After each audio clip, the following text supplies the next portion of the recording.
2022년도죠, 지금이. 2022년도 여러분들 이제 그래서 내년에 60회죠, 60회 변리사 시험 1차 대비. 지금은 이제 유기화학, 일단 제가 기본 강의가 끝났죠. 그러니까 기본 강의가 이제 종강을 했고요. 이거는 이제 마무리를 졌습니다. 그러니까 여기에 이제 이어서 가는 건데요. 그러니까 말하자면 내용 전체가 여기까지 가야지만 내용 전체잖아요.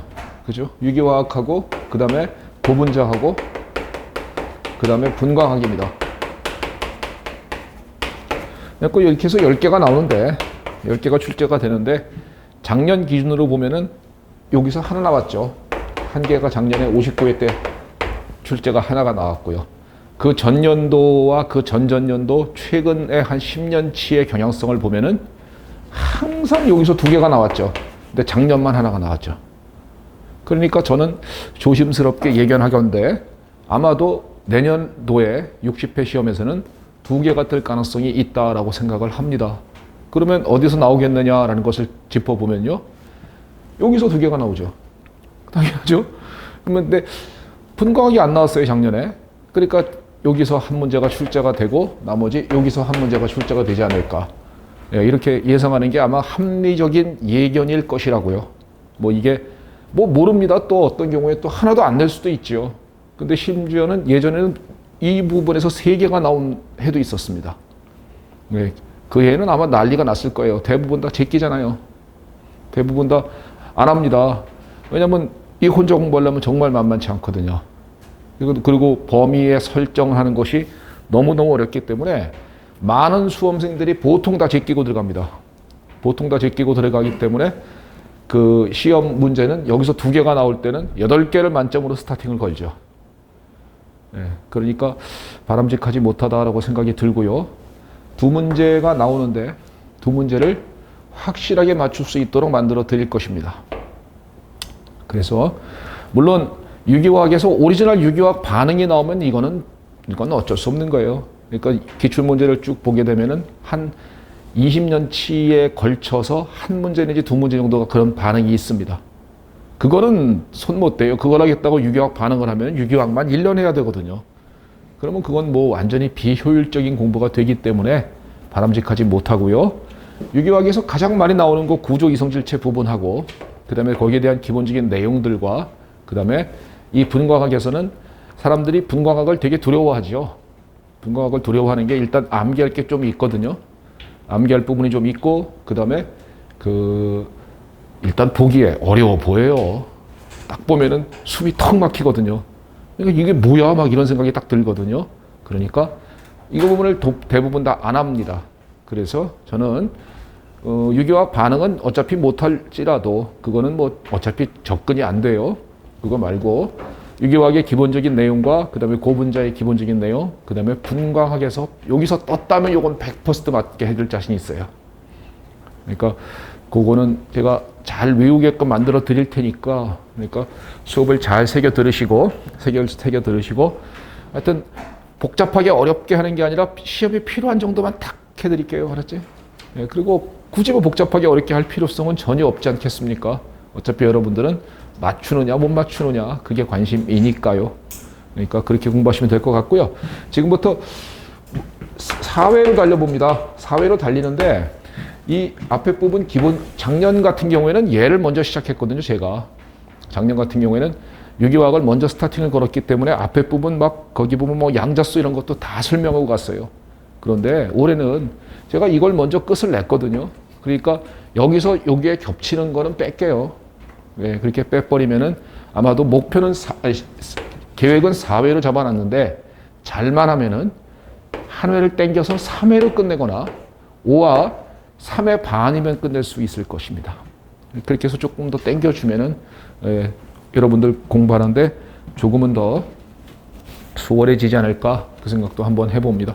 아셨죠? 그러니까 지금부터 잘 새겨 들으시고 절대 어렵지 않아요. 그리고 이게 이 화학에 대해서 전반적으로 잠깐 말씀드려 보면요. 첫날이니까 잠깐만 얘기해 볼게요. 10개 중에서 이게 7, 8개 정도가 이해 암기형이고요. 이해 암기형 문제고, 그 다음에 2, 3개 정도가 응용 계산형 문제거든요. 응용 계산형. 이 문제 분포가 그래요. 근데 유기화학은 여기에 들어간단 말이에요. 그러니까 이 변리사 화학 시험에서 이 부분은요, 이 부분은 응용력이 없으면 못 푸는 거예요. 그리고 계산 능력이 떨어지는 친구는 풀기 힘듭니다. 근데 그 계산력은 단순 산수 계산인 건 맞지만 응용력이 일단 뒷받침이 되어야 되거든요. 그렇기 때문에 이 부분을 득점을 노리는 것은 이건 어리석은 공부 방법이에요. 이거는 말 그대로 그냥 저 스타팅 할 때 기본 베이스가 그냥 결정을 내버립니다. 그러니까 이 부분을 공부하겠다고 만약에 공부를 이렇게 감을 잡고 하시는 수험생들은 화학을 뭘 모르고 하는 거나 다름이 없지요. 그러니까 이 부분은 이거는 말 그대로 어떻게 풀어야 되는 거냐면 다른 거 다 풀어놓고 시간이 남을 때 그때 가서 풀어본다. 예, 그런 생각으로 푸는 것이지 이걸 처음부터 이런 데서가 막 집착해버리면요. 예, 공부가 이제 시험 볼 때 산으로 자꾸 가게 됩니다. 그러니까 이런 문제가 아니라 이 암기형 문제 여기서 이거 다 맞추면 됩니다. 여기에 유기화학이 2개가 있지 않습니까? 그러니까 유기화학은 필수로 해야죠. 유기화학, 고분자, 분광학은 반드시 해야 됩니다. 그리고 절대 제 입에서 통해서 나가는 거는 어렵지 않습니다. 선생이 존재 이유가 그거잖아요. 아무리 어려워도 선생의 입을 통해서 나가면 가장 쉬워지는 것. 그게 학원 강사의 존재 이유고, 그리고 그거를 보기 위해서 여러분들이 힘든 이 더운 날씨에도 이 자리에 오셨을 겁니다. 그리고 인강생들께서도 잘 새겨 들으시고 절대 진도 밀리지 않도록 해주시는 것. 그런 것이 중요한 자세가 아닌가라는 생각이 듭니다. 아셨죠? 그러니까 어렵지 않으니까 이거 외웁시다 하는 거 철저하게 외우면 돼요. 그리고 이해합시다 하는 거 철저하게 이해하시면 되고요. 그러니까 자신감 있게 임하시면 된다고요, 그냥. 예, 그러면 충분히 여기서 2개를 어떨 때는 뭐 3개 나와라 막 이런단 말이에요. 예, 2개를 확보 딱 해놓고 나머지에서 이해 암기형 문제에서 특히 뭐 어디 부분에 그런 게 많습니까? 뒷부분 배이화학 같은 전기화학, 산염기, 그 다음에 공유결합, 이온결합, 그 다음에 주기성, 뭐 MOT 이런 부분입니다. 그런 데서 나오는 문제는 가볍게 맞춰주고 뭐 기체, 평형, 속도 이런 많거든요. 예, 그런 문제에서는 되게 어렵습니다. 문제 만약에 어렵게 꽈내면요. 근데 그거는 어차피 제 시간 내에 풀어내기 힘듭니다. 그러니까 이런 데다가 모든 총력을 다 기울이고 나머지 끝까지 뭐 생물, 지구과학, 물리까지 다 풀어놓은 다음에 그래도 시간이 남는다. 그러면 그때 가서 이거 풀어보는 것이죠. 예, 그렇게 시험을 보시는 것이 합리적인 공부 방법이고 그게 시험을 제일 잘 보는 방법일 겁니다. 예, 그렇게 공부하시는 것이 좋고 공부할 때도 그러니까 아예 그렇게 하세요.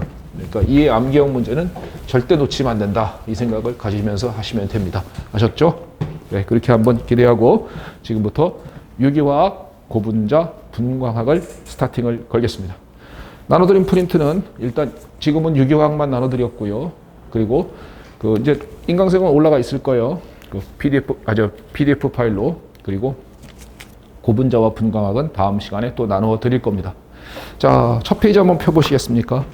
유기화학에 대해 기본 개요. 뭐 쓸데없습니다. 다 알던 내용이잖아요. 양자수. 그죠? 그 다음에 오비탈, 뭐 전자배치 이런 거 다 아는 거 아닙니까? 그죠?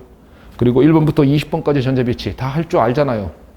그러니까 4페이지, 5페이지에 있는 거 다 의미가 없습니다. 다 일단 기본 이론에서 다 다루어 드렸거든요. 6페이지 이온결합, 전기음성도, 형식전화 다 했잖아요. 그죠? 그 다음에 오른쪽에 보면 로이스 구조 그리는 방법들 7페이지 다 했죠. 그죠? 그러니까 이거는 앞에서 다 했던 거니까 쭉 하고 넘기고 8페이지로 넘어갑니다. 거기 보면은 공명구조라는 것이 있죠. 요거를 갖다 이제 기본에서는 안 했거든요. 그러니까 여기 유기화학에서 다뤄야 될 부분이기 때문에 거기서는 제가 잠깐 빼버렸습니다. 그러면 공명구조라는 게 뭐냐? 영어로는 레조넌스 이렇게 부릅니다. 레조넌스를 기하는 공명구조라는 것의 기본 개요가 뭐냐? 이거부터 한번 차분히 짚어볼 것입니다. 앞에서 했던 건 다 했으니까 이거는 안 해도 되겠죠? 뭐 형식전화 따지는 거 이런 거 안 해도 될 거라고 믿겠습니다. 예, 그리고 자 로이스 구조 그리는 것을 한번 상기해 보시죠. CO3 이가 음연에 대해서 루이스 구조를 그려보라 라고 했습니다. 그러면 CO3 이가 음연이라는 놈에 대해서 루이스 구조를 그려본다. 그럼 루이스 구조 그리는 방법에 대해서 한번 떠올려 봅니다. 첫 번째 뭐예요? 총 원자과 전자를 세는 겁니다. 총 원자과 전자. 탄소는 몇 개죠?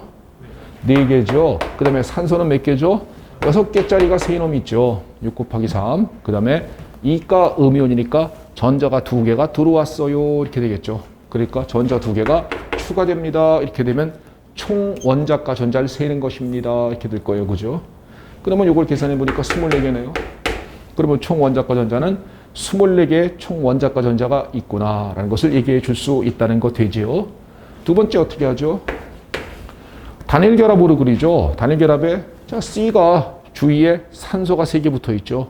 C 주위에 산소가 3개가 붙어 있습니다. 라고 이렇게 그리면 되죠. 이게 단일 결합으로 일단 그리는 거잖아요. 그러면 총 원자과 전자가 24개가 있었는데 그 중에서 여기 전자 2개, 여기 전자 2개, 여기 전자 2개가 이미 써먹혀줬죠. 그러니까 몇 개가 써먹혔니? 라고 말하면 6개가 써먹혔어요. 이렇게 되겠죠. 6개가 여기서 2개, 2개, 2개 해서 써먹혀 주었다. 이거 알아듣죠? 지금 뭐 이 정도를 못 알아듣는 7월인데.